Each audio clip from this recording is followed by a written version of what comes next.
Halo guys, jumpa lagi dengan Dewi di channel Widi Panandana.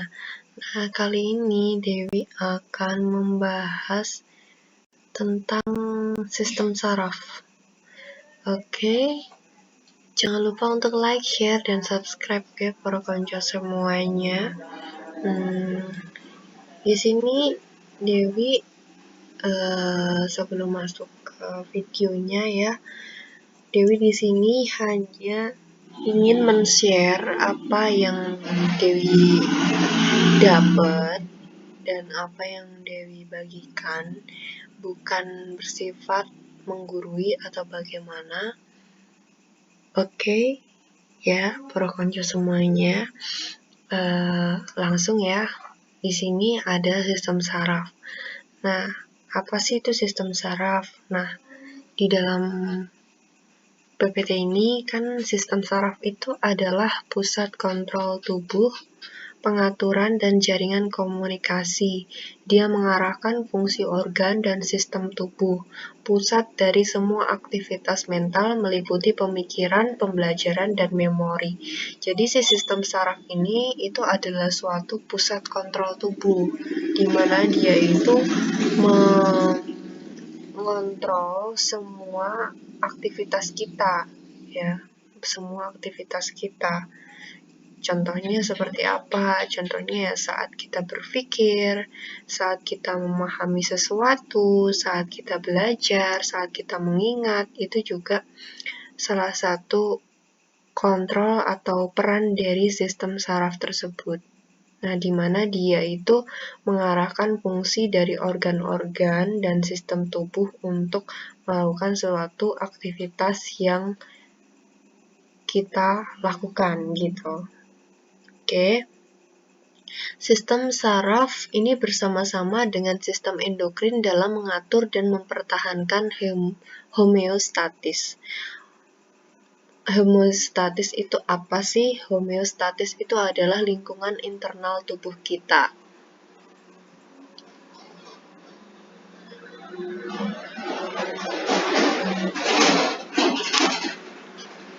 Nah, dengan mengontrol kelenjar endokrin utama hipofisis melalui hipotalamus otak. Jadi di sini itu sistem sarafnya ini sama-sama dengan sistem endokrin ya, hormon ya, sistem saraf sama sistem hormon ya. Ini tuh ngatur dan mempertahankan homeostatisnya. Homeostatis ya itu adalah keseimbangan. Jadi keseimbangan yang ada di dalam tubuh kita. Jadi kayak keseimbangan apa sih?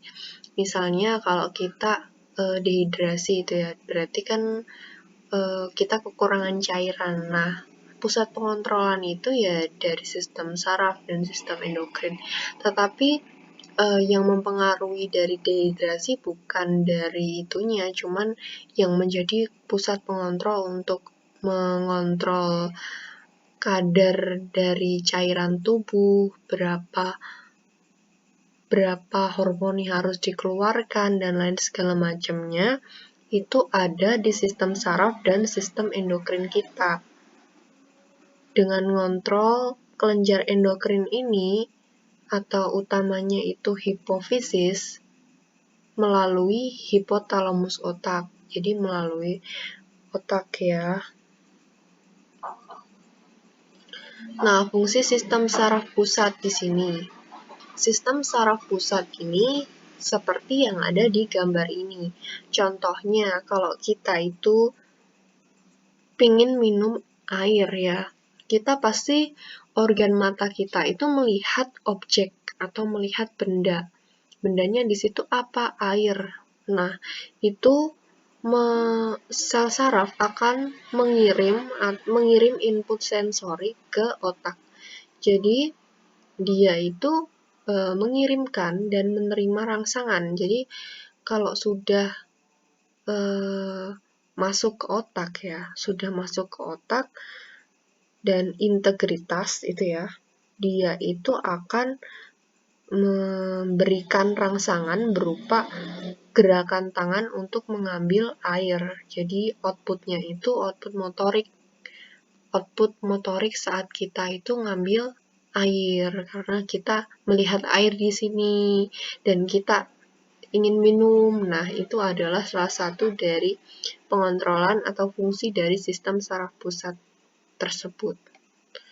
Oke, klasifikasi sel saraf ini ada beberapa. Jadi, jaringan saraf ini terdiri dari kelompok sel saraf atau neuron yang mengirimkan informasi melalui impuls saraf dalam bentuk perubahan elektrokimia dan merupakan sel konduksi. Jadi, di sini jaringan saraf ini merupakan kelompok sel saraf. Jadi, jaringan saraf merupakan kelompok sel saraf.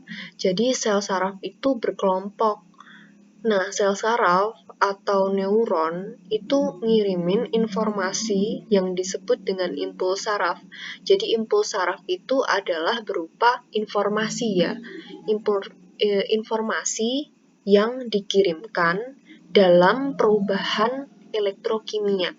Jadi, informasi-informasi tersebut itu seperti bukan seperti kita ngomong lisan gitu, bukan, tapi dari perubahan elektrokimia, misalkan molekul-molekul yang ada di sana, ya kan, molekul-molekul itu mengirim informasi tersebut. Nah, jaringan saraf ini juga merupakan sel konduksi. Jadi dia itu termasuk sel konduksi ya. Oke.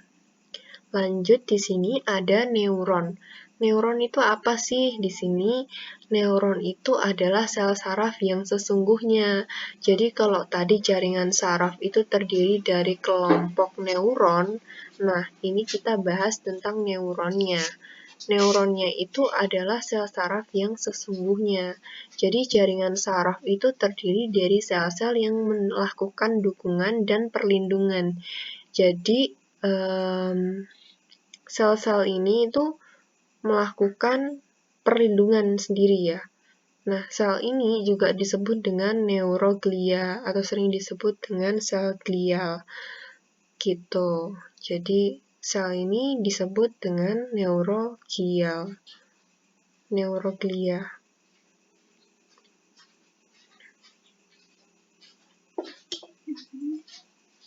Terus, lebih dari 60% dari semua sel otak adalah sel neuroglia.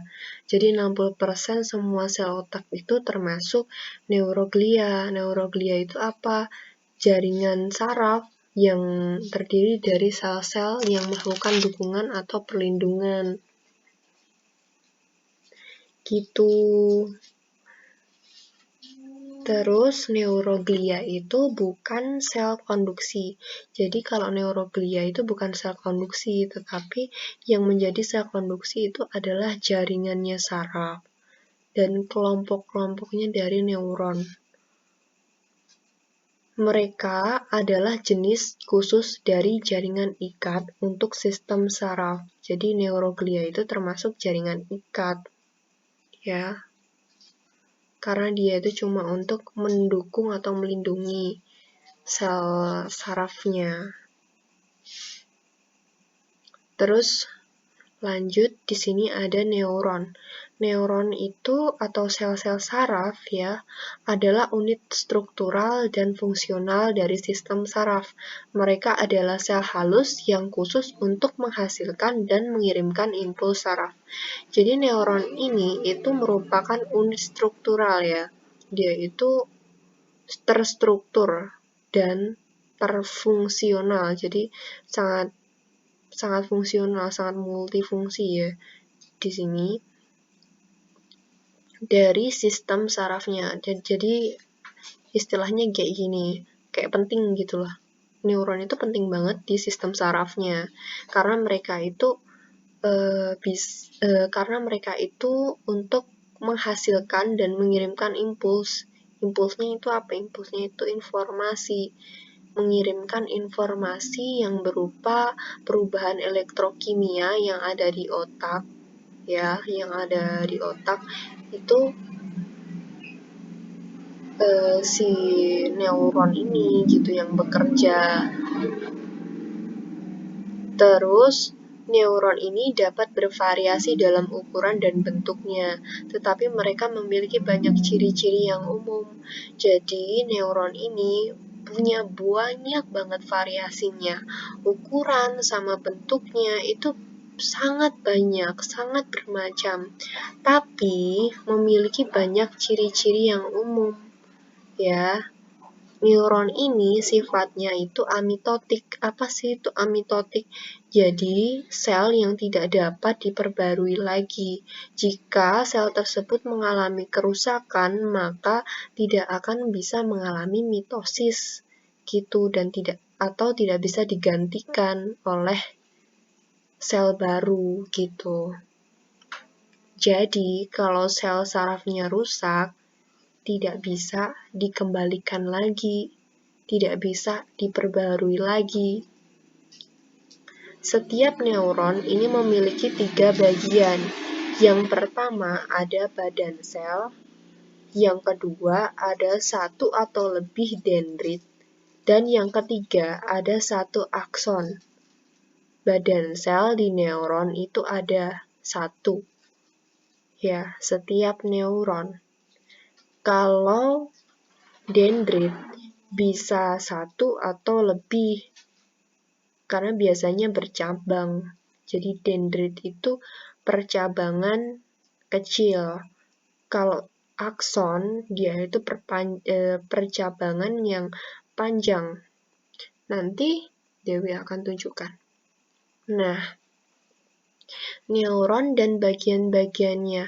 Di sini ada yang namanya nukleus. Nah, nukleus itu adalah inti dari sel saraf. Di situ ada yang serabut-serabutnya. Nah, serabut-serabutnya ini itu namanya dendrit, guys. Kalau yang ini namanya inti. Jadi intinya sel. Sel apa? Sel saraf. Nah, ini namanya akson hilok. Nah, akson hilok ini itu proses yang panjang atau serat yang dimulai secara tunggal, tetapi dapat bercabang ujungnya. Memiliki percabangan halus disebut terminal akson. Nah, gini. Kalau ini dendrit, ini cabangnya. Kalau yang ini namanya badan sel, guys. Terus ini selubung myelin. Nah, kayak gini, yang warnanya krim putih-putih gini. Terus di sini ada nodul Ranvier. Terus di sini juga ada namanya akson segmen awal. Kalian bisa baca di sini. Ada neuron pasca sinap. Jadi kalian lihat dendritnya kalau dalam satu neuron itu ada 1, 2, 3, 4, 5, 6, 7. Ada 7. Kalau di sini ada 5. Nah, ini namanya terminal akson prasinap. Di sini letaknya. Kalau yang ada di sini itu namanya celah sinap. Kalau dendrit pasca sinap itu di sini. Jadi sinyalnya masuk itu diintegrasi, setelah itu sinyalnya keluar berupa rangsangan. Nah, setelah itu kita bahas yang namanya badan sel. Apa sih itu badan sel? Badan sel itu ya bagian dari neuron yang paling besar dari sel saraf atau neuron. Jadi setiap badan sel saraf ini mengandung inti tunggal. Inti ini merupakan pusat kontrol sel. Badan sel berfungsi untuk menerima rangsangan dari dendrit dan meneruskannya ke akson. Jadi fungsi dari badan sel itu hanya untuk menerima rangsangan dan meneruskan ke akson. Dia menerima, setelah itu meneruskannya atau mengirimkan ke akson. Terus, pada badan sel saraf terdapat inti sel, sitoplasma, mitokondria, sentrosom, badan Golgi, dan lisosom. Jadi sama seperti struktur sel. Dan di sini ada yang namanya dendrit. Dendrit itu apa? Dendrit itu tadi yang kita lihat itu adalah serabut sel saraf pendek dan bercabang-cabang seperti cabang pada pohon. Dendrit merupakan perluasan dari badan sel. Ini adalah daerah reseptif neuron. Dendrit berfungsi untuk menerima dan mengantarkan rangsangan ke badan sel. Jadi fungsinya dendrit itu adalah untuk menerima dan mengantarkan rangsangan ke badan sel. Sudah itu saja videonya. Semoga bermanfaat dan jangan lupa untuk like, share, dan subscribe video ini. Oke, terima kasih.